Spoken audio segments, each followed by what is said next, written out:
All right, missile production and reindustrialization. Let's get into it first. Why it's important right here. So, see here above, this is a pretty popular article that was going around, and honestly, for good reason. Some of it's wrong, some of it's right. So let's break it down. So, yeah, during Operation Epic Fury, the U.S. obviously used a lot of munitions, but it's really important to break out what kind of munitions that we're talking about. So, obviously, this has a tie into the reindustrialization story in the U.S. Covering that, a few charts I want to run through really quick.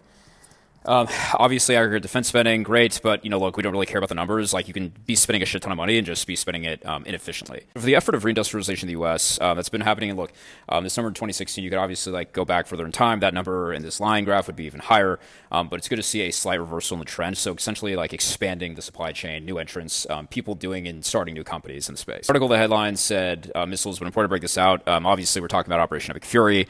We're talking about Russia, Ukraine, and how we're assisting them as well as our other allies in the Indo-Pacific, Philippines, Japan, South Korea, etc.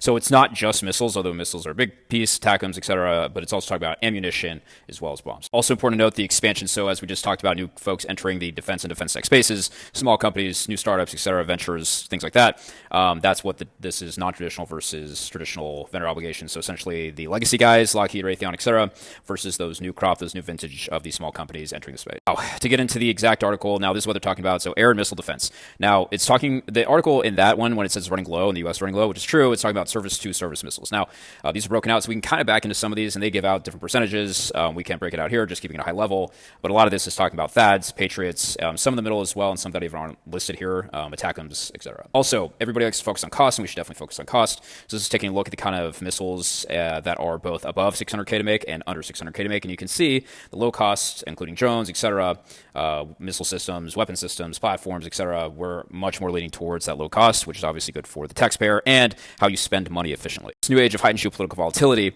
obviously this kind of spending is absolutely required, both above the 600K and below the 600K mark. And important to note, this is where we sit on defense spending, so around 5%, a little bit less. Look, a lot of this gets lost in the internal conversation of the U.S., and we don't mean to pause on it. That's not the focus of what we talk about on this platform. But just for context, this is how much we spend on welfare and entitlements. So, the around 5% to secure national security doesn't really seem like that big of a spend. So bring this all the way back to the top. Yes, we have used a lot of munitions and missiles in Operation Epic Fury, as well as other theaters around the world. But at the same time, reindustrialization is happening. We can see it by the numbers in real time. Now, that needs to go faster. We need those munitions essentially yesterday.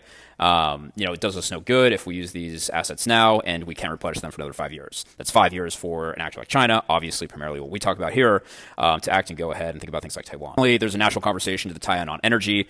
Yes, all the above is what we need. So that's renewables, it's nuclear, it's oil and gas. So when people are squeamish about talking about oil and gas, it's just frankly a joke. We need all of these things to power not only our new defense industrial base, our regular commercial industrial base, but also naturally part of the conversation on AI and how that's developing data centers, et cetera, et cetera. Like and subscribe for more.